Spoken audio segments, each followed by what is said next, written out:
วันคืนที่เนิ่นนานที่มีเราสองคนดิ้นรนสู้ทนเพื่อความฝันมีคำสัญญาว่าเราไม่ทอดทิ้งกันแม้คืนและวันจะโหดร้ายไม่อาจทำให้ใจของเรานั้นเปลี่ยนพันสัญญาที่ให้กันไม่มีวันเปลี่ยนแปลงเพื่อนจะมีเราและนายเสมอ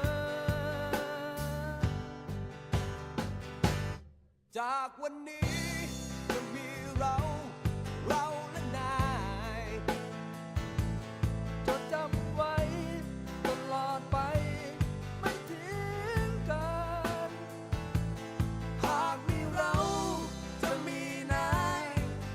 รวมทางไม่มีไว้วันคือเพื่อนกันเพื่อนตายตลอดไปคือเพื่อนกันเพื่อนตายตลอดไป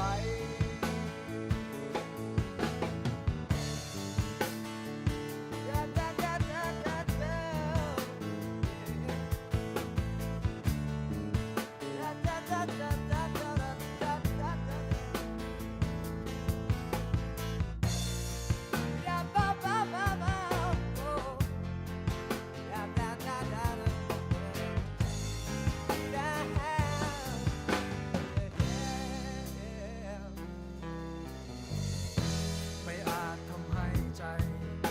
ของเรานั้นเปลี่ยนพัน